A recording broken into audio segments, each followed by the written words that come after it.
Hello everyone, it's me, Andy. Before we begin, I just wanted to acknowledge two things that will occur with the show going forward. For starters, I'll return to publishing once every 2 weeks. Researching, writing, narrating, editing, and then promoting a podcast takes a ton of work, and the schedule of posting every week was honestly starting to wear me down. Additionally, I've noticed that the inclusion of music and sound effects has been a divisive issue among listeners of the show. Some people love them, some people hate them. So, I decided to poll my donors on Patreon, and they voted that I should continue to use them, but in a more limited fashion. So from now on, that's what I'll be doing. Sorry for the interruption. Let's get back to the show. Hello everyone, and welcome back to the History of Africa. I'm your host, Andy. Last week, we witnessed the humble beginnings of the Aksumite kingdom, and its ascent to become the uncontested ruler of the northern Ethiopian highlands. However, Aksum is nowhere near reaching its peak yet, and today we'll witness Aksum continue to climb to ever higher heights of power. Episode 15, The Aksumite Invasion of Arabia. In the year 210 AD, southern Arabia was a land of blood and fire. Ever since the decline of the Sabaean kingdom more than 300 years ago, the region had descended into the rule of 5 petty kingdoms. The kingdoms of Nadran, Kataban, Hadramut, Himyar, and the last remains of Saba constantly bickered in the form of bloody conflicts. Whenever one kingdom was gaining an upper hand over the others, the other kingdoms would join together in a coalition alliance to cripple the strongest kingdom back to a status of equality with the others. To the outside world, southern Arabia was an untouchable cesspit of perpetual violence. To even try and exert influence in this region was a fool's errand. Even the Romans, famous for their ability to conquer and pacify even the most chaotic of frontiers, were turned back in brutal fashion when they tried to invade southern Arabia in 25 BC. 235 years after the Romans' devastating defeat, however, a new ambitious conqueror set his eyes on the prize of controlling southern Arabia. This man was Gadarat, king of the fledgling empire of Aksum. As we came to learn in our last episode, Aksum was the relative new kid on the block when it came to politics in the Red Sea. The city was at first just a small agrarian settlement on the fringes of the Ethiopian highlands, but through a combination of cunning leadership, advantageous geography, and luck, the city had ascended to the status of the hegemonic ruler of the highlands. The grand cities of the mountains, like Yeha, and the coastal metropolises of Kohaito and Adulis, once the far superiors of the little farming village of Aksum, were now its subjects. The conquest of the port city of Adulis proved especially game-changing for the Aksumite kings. While Aksum had previously trafficked in ivory and pepper, the acquisition of Adulis catapulted Aksum into an even more lucrative trade, the ever-valuable incenses of frankincense and myrrh. The kingdom was now the world's lead exporter of this incredibly precious commodity, and profited enormously. By becoming the dominant exporter of incenses, Aksum was now a truly global power. What do Rome, China, India, Persia, Indonesia, and Southeast Asia all have in common? They all buy their incenses from Aksum, enriching Aksumite merchants in the process. However, while Aksum's dominance of the incense trade was lucrative, it also came with a massive risk. Despite being in a state of permanent political chaos, the various kingdoms of southern Arabia were still fairly important competitors in the incense trade.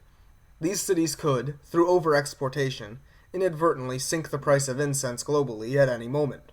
Additionally, their presence as an alternative source of incense gave the customers of Aksumite merchants a degree of leverage in negotiations. Like, hey there Aksumite merchant, I love buying incense from you and all, but if you keep upping the prices on this stuff, I'm gonna have to start buying from that Himyarite merchant instead. No, if Aksum was gonna continue its meteoric rise, the submission of southern Arabia to Ethiopian rule was a non-starter. Enter King Gadarat. Gadarat ascended to the throne of Aksum in 200 AD, and immediately made it clear that the expansion of Aksum through military conquest was his primary policy agenda. Almost immediately after ascending to the throne, Gadarat waged war against the few remaining northern highland cities that resisted Aksumite rule. Following his success in this early experiment with expansion, Gadarat immediately began the process of provoking a war against the peoples to his south. The first of these people was a Cushitic-speaking people known as the Athagaus, likely the ancestors of the modern Aga ethnic group. The Aksumite army won a quick victory, and the Athagaus people were integrated under Aksumite rule. After his conquest of the Athagaus, Gadarat turned his attention towards a new goal, advancing Aksumite control across the Blue Nile for the first time. This land was occupied by a motley mix of different peoples, with a majority speaking a variant of the Ethio-Semitic language, while small villages dotted throughout the land hosted a minority who spoke Cushitic languages. The Semitic-speaking people are called by historians the Proto-Amara people, the ancestors of modern Ethiopia's Amara ethnic group. Whenever the Proto-Amara people, who the Aksumites called the Anines, met Gadarat in battle, they were crushed. However, despite his endless military victories, Gadarat eventually met an impervious wall in the form of Ethiopia's Semian Mountains.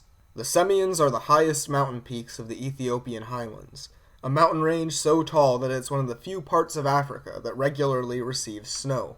This treacherous weather vastly slowed the advance of Gadarat's armies. His soldiers and their supply caravans struggled to pass through the stinging blizzards of the Semian Mountains.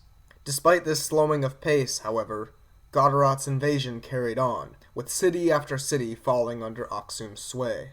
However, despite continuing his endless victories, cracks were beginning to form in Gadarat's campaign. Supplies were running low, and morale among his troops was depleting fast.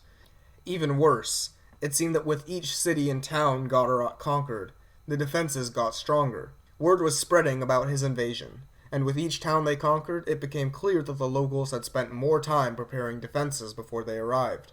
By the time Gadarat crossed the Blue Nile, his supplies were nearly entirely exhausted. Recognizing that he had reached the limits of his conquest, Gadarat negotiated peace with the remaining unconquered cities, declaring that they would remain independent but pay tribute to him and future Aksumite kings.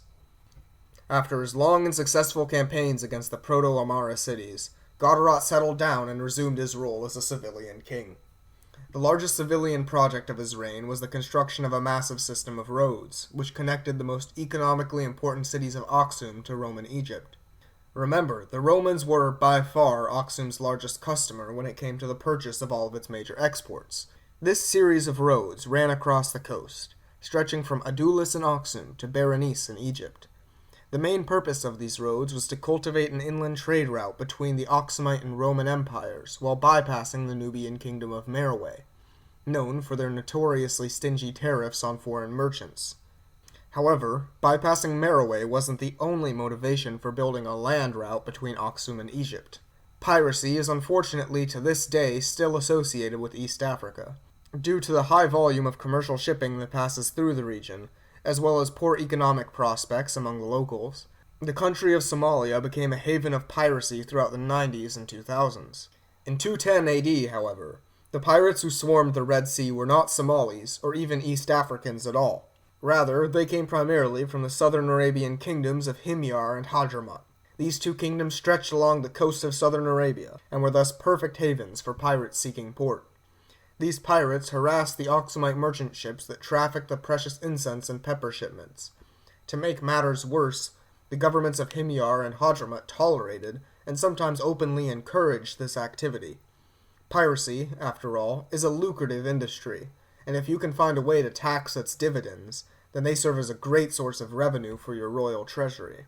These blatant attacks on Aksumite vessels were intolerable, but Gadarat was powerless to stop them. Aksum was strong, but its armies simply didn't have the numbers to launch an amphibious invasion of Arabia, so instead he tried to encourage his merchants to use overland routes to Egypt. This sort of worked, but came with some severe limitations. Egypt, and the rest of the Roman world, was certainly a large portion of the Aksumites' customer base, but they weren't the totality. You can't build a road from Aksum to India, China, or Southeast Asia, so these pirates are completely walling you out of those markets. Additionally, carrying goods by land, while sometimes necessary, is generally less efficient and more expensive than traveling by boat. Plus, it's not like trading over land routes was necessarily safe either. The road to Egypt was often littered with bandits, who were just as eager to steal precious caravans of incense as the pirates were. Gadarat's ears were constantly filled with the lamentations of angry merchants. "Come on, king, you've got to do something to help us out." So, do something Gadarat did, and he set to work playing politics. The biggest threat to Aksumite merchants was the kingdom of Himyar, just across the Red Sea from Aksum. At this time, the Himyarites were the rising power of southern Arabia, recently conquering the smaller kingdom of Najran to their north. They had also forced Qataban and Saba to become their vassals. These moves dramatically upset the balance of power in southern Arabia, and made it very clear to the other southern Arabian kingdoms that if they didn't do something about the rising Himyarites now, they would be vanquished in the future. Gadarat, exploiting this fear, sent messengers to the kingdoms of Qataban, Saba, and Hadramaut, asking them to join him in a coalition against Himyar. Eager to weaken their rival with Aksumite support, each kingdom accepted. This alliance got off to a rough start, though. Himyarite spies had received word of the blossoming four-kingdom alliance, and so the Himyarite army made a preemptive attack against their vassal Qataban, scattering its armies and besieging its cities. Saba and Hadramaut mobilized their armies and quickly mounted an invasion force to counter the Himyarite advance. While the Himyarite army was fighting the armies of Saba and Hadramaut, a fleet of Aksumite ships docked at Zafar, the capital of Himyar. On board these ships were thousands of Aksumite soldiers, who rapidly disembarked and captured the Himyarite capital unopposed. With the capital under their control, this army then split in two, with one force heading north to Najran and another south to the port city of Aden. Najran, a region that the Himyarites had conquered only recently, welcomed the Aksumite soldiers, throwing the gates open to their city. As Gadarat received this positive news, victory must have seemed certain. Aden, however, proved to be a bigger challenge, with the city's small garrison putting up a fierce resistance to the Aksumite siege. To the east, the Sabaean and Hadrami armies had fought the Himyarite force to a bloody stalemate. To Gadarat, the news of this stalemate, along with the success of his forces in Najran, seemed to be encouraging signs. Once Aden was captured, Gadarat could then send his forces to assist his Arabian allies, breaking the stalemate and winning the war against Himyar. But shortly after the battle between Saba and Himyar concluded, the king of Saba succumbed to wounds he received while leading his troops, and died. His son, Shair Autar, took his place on the throne, and he would prove to be trouble for Aksum. Autar maintained his alliance with the Aksumites, but was more skeptical of the utility of this alliance than his father was. Sure, Himyar was a threat, but what would happen when Himyar was defeated? Would Aksum just become a new tyranny to replace the Himyarites? If the alliance between Saba and Aksum was beginning to grow cold, the alliance with Hadramaut had become an ice storm. Despite their alliance, Hadrami attacks on Aksumite merchant fleets had continued throughout the war. Gadarat was never under the impression that his alliance with Hadramaut was meant to last, and his strategy in southern Arabia had always involved dealing with the Hadrami once they had won their war with Himyar. But the resumption of pirate raids hastened the collapse of this alliance that was always meant to be temporary. Assuming the victory against Himyar was just a matter of time, Gadarat began planning an invasion of Hadramaut with his Sabaean allies. Launching an unexpected attack, the Sabaean and Aksumite combined force quickly seized the Hadrami capital of Shabwa, and forced the king of Hadramaut to sign a hasty peace agreement with Saba and Aksum. In this deal, Hadrami pirates would cease attacks on Aksumite ships, while Saba got nothing. King Autar's involvement in the attack on Hadramaut was already reluctant. The Hadrami had been close allies of the Sabaeans for generations, and Autar was even married to a Hadrami princess. This attack had spoiled the relationship between these two kingdoms, and in return he got nothing? Additionally, Saba had always been under the impression that Aksum's presence in Himyar would be temporary, and that their army would go back home to Africa once the fighting was over. But while the Aksumite siege of Aden was ongoing, it seemed that Aksum's occupation of Zafar and Najran were becoming increasingly permanent. If Aksum occupied and annexed the territories of Himyar, Saba would almost certainly be next.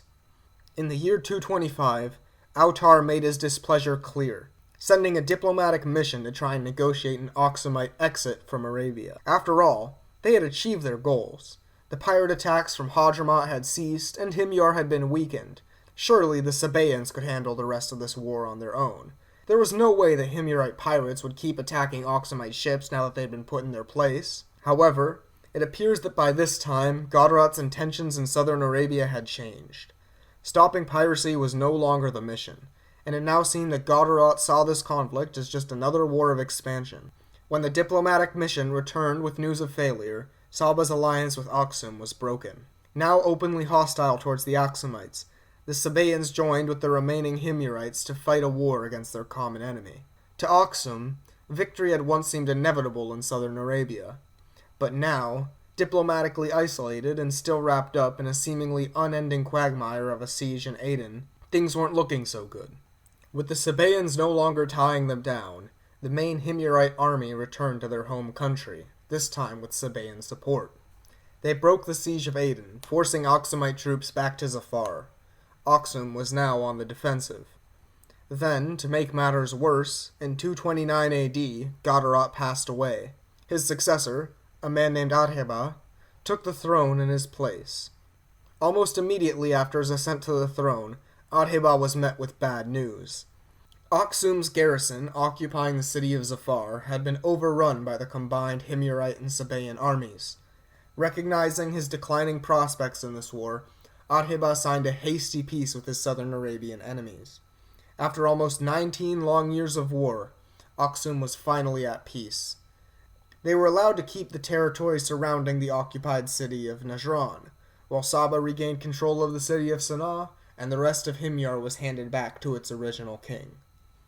So, what are we to make of the rule of Gadarat? On the one hand, he seems like one of the most successful rulers in Aksumite history. The first half of his rule, in which he campaigned against the Proto-Amharic and Cushitic peoples, is unquestionably successful. While he spent a great deal of resources expanding his kingdom southwards, the Lower Highlands would for the next few centuries be one of the most important territories of Aksum in the future.